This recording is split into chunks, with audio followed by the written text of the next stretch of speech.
First one is definition of manufacturing company. Manufacturing company is a company that process one type of good finish, which is processed from source of raw material plus other auxiliary material support by direct wage cost and various overhead costs. It means manufacturing company merupakan badan usaha yang mengubah barang mentah menjadi barang setengah jadi atau barang jadi yang memiliki nilai jual, support by direct wage cost and various overhead costs. Biaya tersebut ada yang bersifat tetap dan ada juga yang bersifat variabel. Biaya yang bersifat variabel yaitu sesuai dengan kuantitas produksi barang. Jadi semakin banyak barang yang diproduksi, maka akan semakin banyak pula biaya variabel yang dikeluarkan. An example of variable cost are raw material cost and direct labor cost. Untuk selanjutnya yaitu biaya yang bersifat tetap. Biaya bersifat tetap adalah biaya yang tidak tergantung pada jumlah produksi barang. An example of fixed cost is cost of renting a factory building, salary cost for permanent employees, security cost, ADC, which is are paid regularly every month. In this capture, the emphasis on case example is more towards production and production cost collection. Particularly, how to record the value of inventory in manufacturing company according to the type of inventory.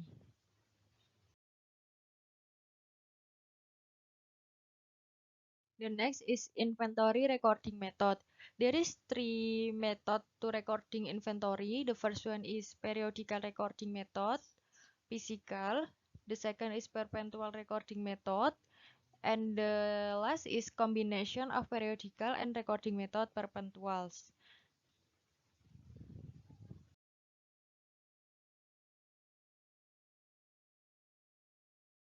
The first method is periodical recording method.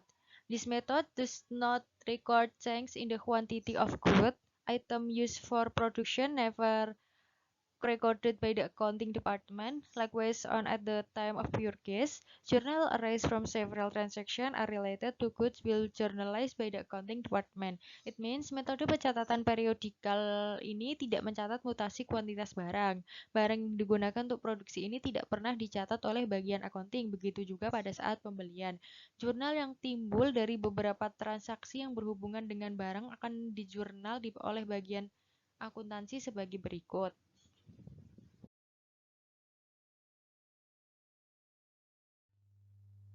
Journal that arise from several transactions are related to goods will be journalized by the accounting department as follow. Yang pertama adalah pencatatan saat pembelian bahan dicatat dengan akun pembelian di debit dan akun utang atau kas atau bank di kredit.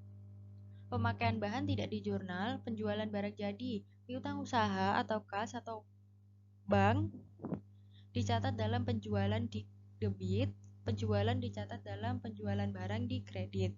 Penyesuaian di akhir periode laporan keuangan. Mencatat nilai prosedur akhir. Persediaan bahan baku akhir dicatat dalam nilai persediaan di debit. Ikhtisar pabrikasi dicatat dalam nilai persediaan di kredit. Persediaan barang dalam proses dicatat dalam persediaan di debit. Ikhtisar pabrikasi dicatat dalam nilai persediaan di kredit. Persediaan barang jadi akhir dicatat dalam persediaan debit. Ikhtisar laba rugi dicatat dalam persediaan kredit. Mencatat nilai persediaan awal dan kembali pada awal periode. Ikhtisar pabrikasi dicatat dalam nilai persediaan di debit.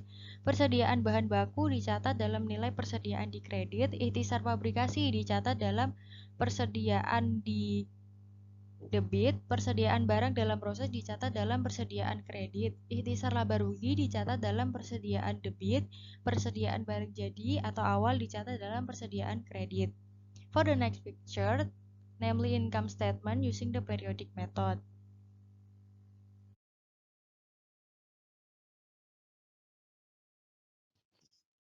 The second method is perpetual recording method. This method always record the mutation of the quantity of good item used for production is always recorded by the accounting department. Likewise, at the time purchase, journal that arise from several related transactions with good will be journalized by the accounting department as follow. Jadi berkebalikan dengan metode sebelumnya, metode perpentual ini justru mencatat semua mutasi kuantitas barang. Barang yang digunakan untuk produksi selalu dicatat oleh bagian accounting, begitu juga pada saat pembelian. Jurnal yang timbul dari beberapa transaksi berhubungan dengan barang akan dijurnal oleh bagian akuntansi sebagai berikut.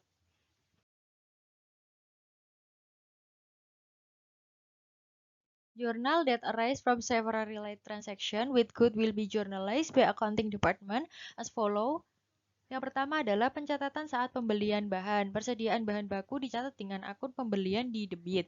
Persediaan bahan pembantu dicatat dengan akun pembelian di debit. Utang usaha atau kas atau bank dicatat dengan akun pembelian di debit. Untuk selanjutnya yaitu pemakaian bahan. BDP biaya bahan baku dicatat dengan akun pemakaian bahan di debit.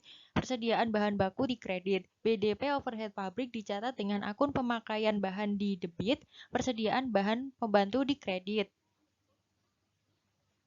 Untuk selanjutnya yaitu pemakaian atau pencatatan biaya upah dan overhead. BDP upah langsung dicatat dengan akun pemakaian di debit, utang gaji atau upah di kredit. BDP overhead pabrik sesungguhnya dicatat dengan akun pemakaian di debit, persediaan bahan pembantu di kredit, kas atau utang biaya di kredit. Mencatat laporan barang jadi hasil produksi. Persediaan barang jadi dicatat dengan akun pelaporan di debit, BDP biaya bahan baku di kredit, BDP upah langsung di kredit, BDP overhead pabrik di kredit. Selanjutnya yaitu mencatat laporan barang dalam proses akhir periode. Persediaan barang dalam proses akhir dicatat dalam pelaporan debit, BDP biaya bahan baku di kredit, BDP upah langsung di kredit, BDP overhead pabrik di kredit. Selanjutnya yaitu penjualan barang jadi. Piutang usaha atau kas atau bank dicatat dalam penjualan di debit, penjualan di kredit, harga pokok di debit, persediaan barang jadi di kredit. Selanjutnya yaitu penyesuaian di akhir periode laporan keuangan. Selisih persediaan dicatat dalam pencatatan nilai persediaan di debit, persediaan bahan baku di debit, persediaan barang jadi di debit. For the perpetual profit and loss view, you can see the slide.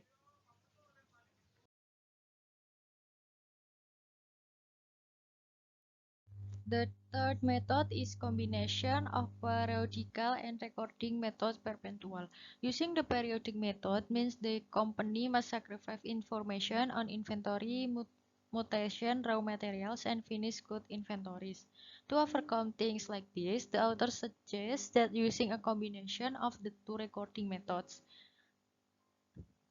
Maksudnya yaitu dalam prakteknya di usaha industri ini sangat membutuhkan informasi terperinci tentang mutasi bahan baku dan barang jadi. Sementara sebagian besar orang yang bekerja di bidang akunting memahami model pelaporan di usaha industri adalah dengan model tampilan laporan laba rugi dengan konsep periodikal. Tetapi dengan menggunakan metode periodikal tersebut berarti perusahaan harus mengorbankan informasi atas mutasi persediaan bahan baku dan persediaan barang jadi. Nah, untuk mengatasi hal tersebut, penulis menyarankan agar menggunakan kombinasi dari dua pencatatan metode yang telah dijelaskan di atas sebelumnya. Nah, untuk pembahasannya bisa dilihat untuk slide setelahnya.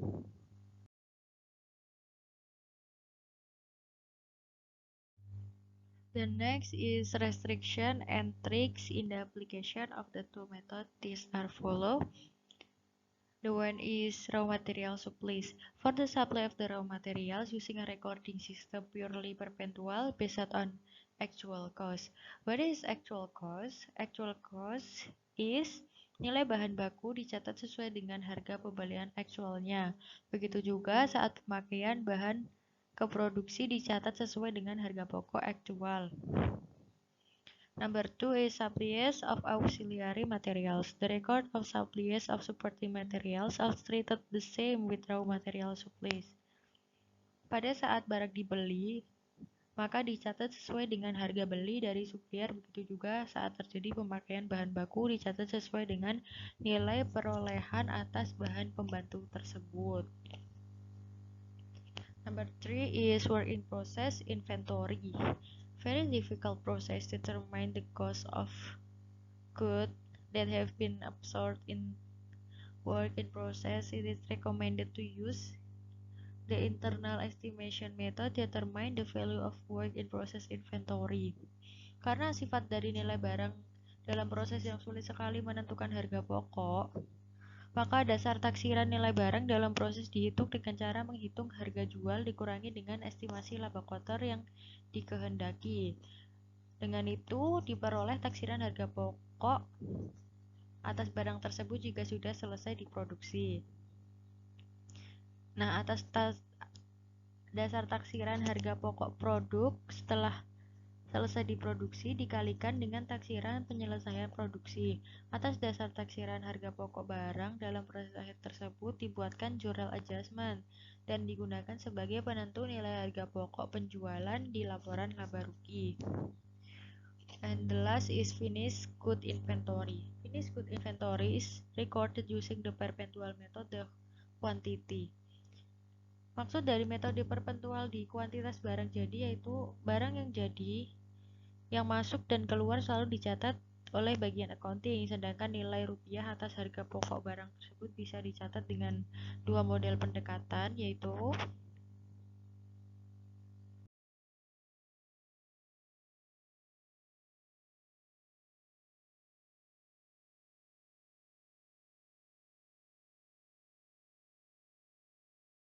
the cost of the finished good can record with two model approach, namely, the first one is the cost of finished good is recorded using the method periodic. Taking notes its finished product is recorded in quantity, but value rupiah for the finished good is recorded at nothing. Dengan demikian, maka kita tetap bisa menganalisa keluar masuknya barang tanpa mempengaruhi nilai barang di laporan neraca. Nilai persediaan barang jadi di akhir ditetapkan berdasarkan hasil stock of name di akhir periode. Dari hasil stock of name tersebut, barulah dibuatkan satu transaksi jurnal penyesuaian dengan menampilkan nilai persediaan akhir barang di neraca dan mengurangkan nilai persediaan akhir barang di laporan laba rugi. The weakness of this method is that we cannot anytime display the income statement because it always depends on the result inventory taking. As long the ending inventory value is not include the income statement, then the income statement is generated has no show the company's real profit and loss. Okay, the second is the value of the cost finished good is recorded using the method perpetual basis on the basis of standard cost. Every item sold is reported from the production department will be recorded by the department accounting by recording also the standard cost of good. Pendekatan dengan cara ini memang sedikit lebih rumit, tetapi cara ini lebih efektif dengan mengendalikan harga pokok penjualan. Dengan mencatat harga pokok standar atas nilai persediaan barang jadi, maka otomatis setiap terjadi penjualan akan dicatat pula dengan harga pokok penjualan berdasarkan harga pokok standar. Begitu pula dengan masih tersisanya barang jadi yang belum terjual, juga menjadi pengurangan nilai harga pokok penjualan berdasarkan harga pokok standar. The weakness of this method for companies that have not determined the value the standard cost of finished goods resulting. This weakness can actually be overcome by easily by determining the standard cost of goods. So based on the selling price of the finished good is reduced with the presentation of the return of the product.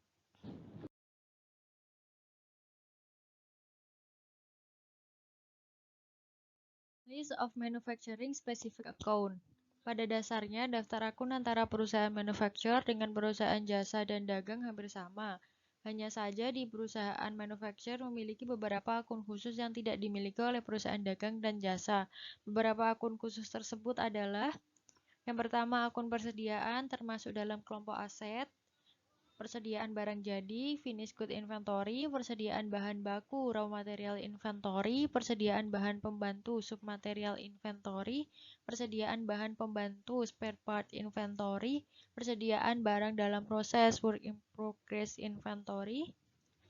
Terus selanjutnya yaitu akun biaya produksi, kelompok harga pokok, biaya bahan baku raw material cost, biaya upah langsung direct labor cost, biaya overhead pabrik, factory overhead cost, biaya overhead pabrik dibebankan, factory overhead cost applied, biaya overhead pabrik sesungguhnya factory overhead cost realized, biaya dalam proses awal atau akhir, work in progress begin or ending, barang jadi awal atau akhir, finished good begin or ending, barang jadi standar, standard of cost finished good. selisih produksi aktual dan standar, variance of actual versus standar. Tampilan daftar akun setelah dibuatkan program MYOB akan tampil seperti gambar berikut ini.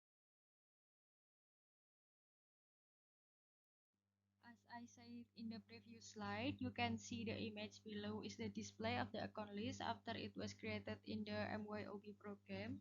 Can be seen for accounts that are included in the asset group as I mentioned earlier. For the next is the production cost account can be seen beside it.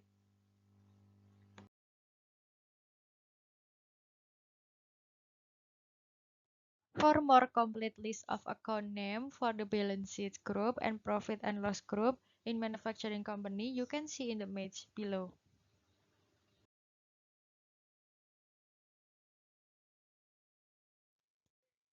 Standard Manufacturing Transaction Journal. This section discusses the standard journal use a benchmark in recording transaction for manufacturing companies.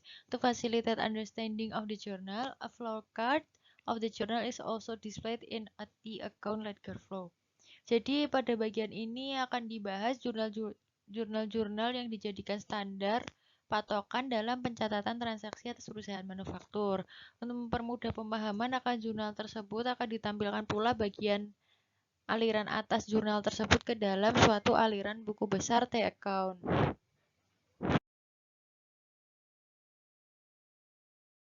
Standar jurnal version. Pembelian bahan baku. Mencatat akun persediaan bahan baku di sebelah debit sebesar nominalnya dan mencatat akun di kredit sebesar nominalnya. For the other records as shown in the picture. And the second is standard journal in second year. Standard journal in second year is mencatat akun barang dalam proses awal di sebelah debit sebesar nominalnya dan juga mencatat akun di kredit sebesar nominalnya. For the other record as shown in the picture.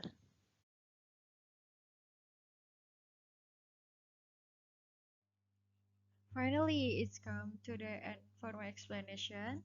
Thank you for your attention. If there is a wrong word, please forgive me. See you next time.